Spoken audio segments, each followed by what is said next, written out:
Good afternoon to all. Let's proceed further and see what are the various reasons which we can understand, which are also affecting the reliability. Okay, the tool of reliability. In the last video of mine, I did showcase to you the main ones of no, and I told you that these are the five ones which one has to focus. Now, what are the other factors that we can look into the understanding about the reliability? So, let's proceed further, and here you will see when we are looking at the questionnaires. Okay, now be very careful. Now you see, you get so many questionnaires wherein the scholars are asking that yes, I'm doing the PhD, kindly go ahead and fill it up. Now the question arises whether they had already completed with their pilot study for their own questionnaire or not before sharing it with others. Before even the pilot study, I would say, did they go for the expert's opinion, and what kind of a questionnaire they had already used it? That also is something that one has to understand. Apart from the expert, I would even say the judge's opinion. Now, when I say the judge's opinion, I'm talking not only about the experts who are there, however, even the people who are making and giving you the correct feedback. So that's why I call them as judges over here. And you will see that in questionnaire designing, this has been a very important one. You can start off minimum with two, and you will see there are different calculations which are involved into it, and what are those calculations, how does it affect to you, that is also very important. And we will see these things coming up later in the videos also. So 2, you can go for 3, 4, 5, 6, 7, 8 till 10 or 15. I don't know what is the number that you're going to look into it. Now, once you have completed with 1, 2, 3, okay, do you think that yes, the questionnaire that you have designed is also fine or not? Okay, now how many of us really go ahead with these kind of steps and try to understand it? Now, when I very recently I saw a questionnaire which I'm not supposed to share it right now, maybe later on I will show it, and I literally had to raise the questions. Why? Because when I performed, I would say, the tool of reliability, I just got the value, the Cronbach alpha value, as 6.48. So it is highly questionable. So I literally had to question them. What they were taking as the dependent variable was itself in danger. I would say a critical point. Now, you see, when we are running, let's say, and I'm taking care of the reliability test via SPSS. Now, SPSS gives you instantly the answers. You know, the one that you are looking forward is constant. You understood the problems that come in, or they say we are very sorry, we cannot showcase these reliability test. Why? What is the problem behind it? Now, when you look into the various aspects of your questionnaire, you will come to know. Now, unclear directions. You see, what do you mean by unclear directions out here? It means that the variables that you are selected for your studies are not appropriate. Look at the objectives, the variables that you are focusing on, and the manner you will go ahead with the hypotheses. And once these things have come in, how do you set the questions to ask your own respondents? And later on, just because everybody is talking about IDV and DV, okay, can you go ahead and say that yes, the highlighted ones are basically the DVs, and you will have to focus on them directly? Okay, now when you are focusing about these DVs also side by side, how many can there be DVs in your study? Can there be innumerable ones, or IDV? How you're looking at it? All these things, matter a lot for us. Second is reading vocabulary and sentence structure too difficult.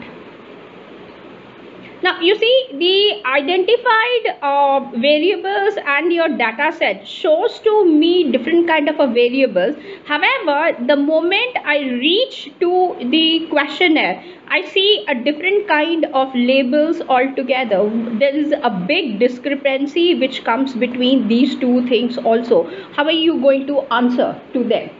Now majority, I'm not saying all of you, however I have seen, so look into it, into what kind of a vocabulary I'm using and what kind of a sentence structure. Is it a simple one? I told you, because you're giving your questionnaire to the respondent, so make it as simple. Sometimes you give your questionnaire to students.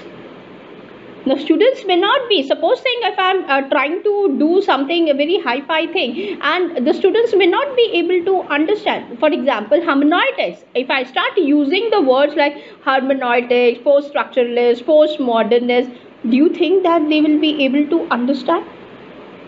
So one has to see how you are building. Ambiguity, do you find out? Now I see sometimes when you are using the words like cooling and heating perspective. Now you're saying cooling and heating, or heating, and we do not see these ones present in the variable list of yours, and the questionnaire also has the questions. However, the data set does not showcase two different things. So do you understand? This is what I call it as the ambiguity which is present in your questionnaire.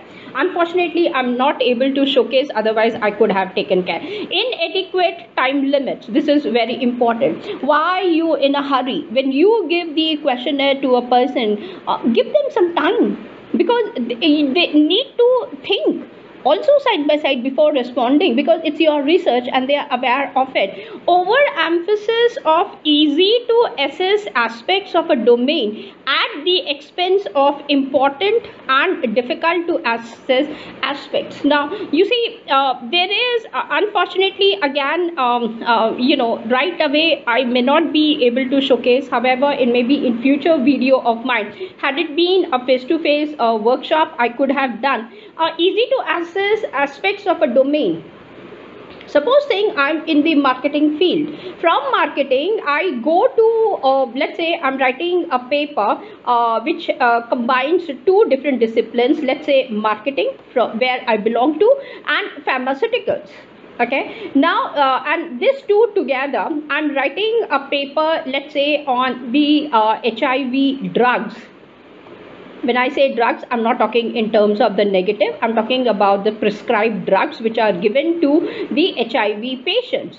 Now the question arises over there, okay, certain things which are very, now when I start doing ROL, I see that the things which are very easily can be written, they are not taking care of those ones. They want to write in a very difficult pertaining, let's say I come from a non-medicine background. However, the healthcare industry, their vocabulary, their I would say domain, their way they do the research are totally different from what I do or what I kind of a thing I'm taking care. However, is it possible that yes, we can combine our expert areas and then write a paper for ourselves? Now when you are doing the questionnaire that is being developed becomes very little bit, and one has to understand how you are going to fit both the fields together so that it can be understood in a very normal form. When I was doing a certificate course on I would say a PG diploma course on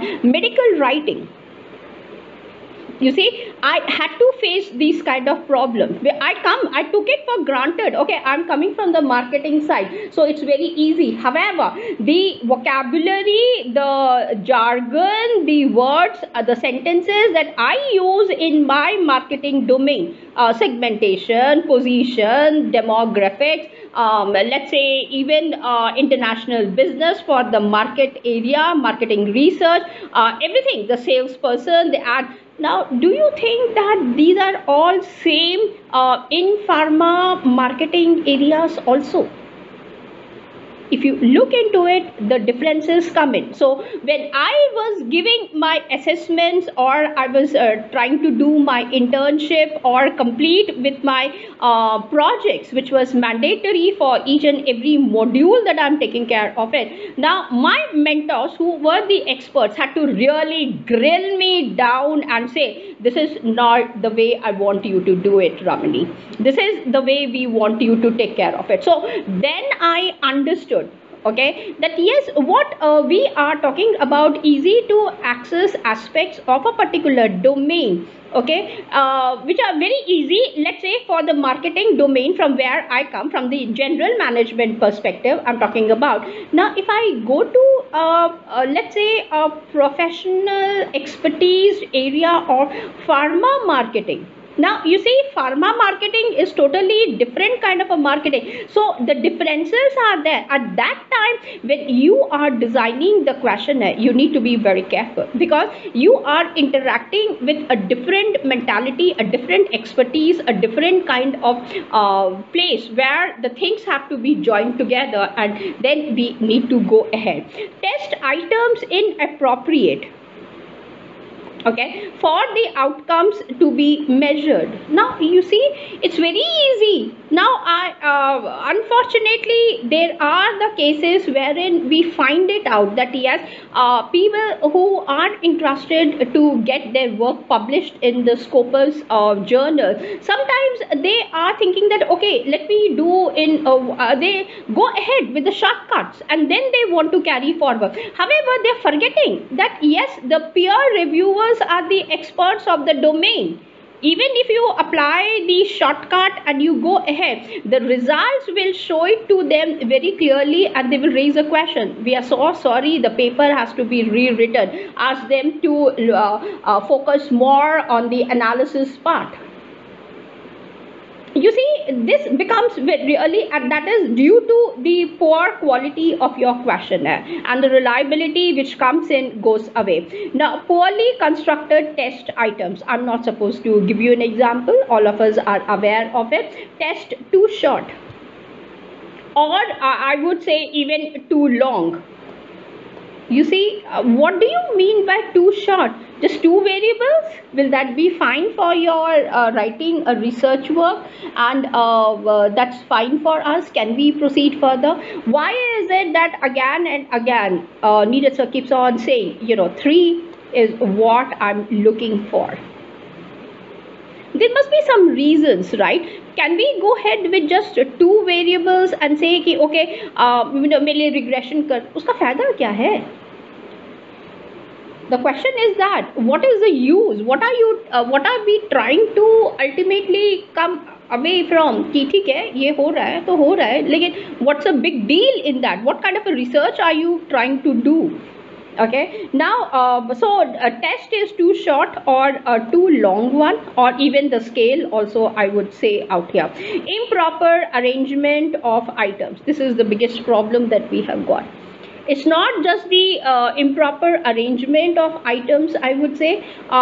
Even the sequence which comes in, the way we select our items, the way they are being discussed in the questionnaire also becomes very, very difficult. So let me stop here, and I will be coming up with my next video, continuing from here again. Till then, thank you and take care.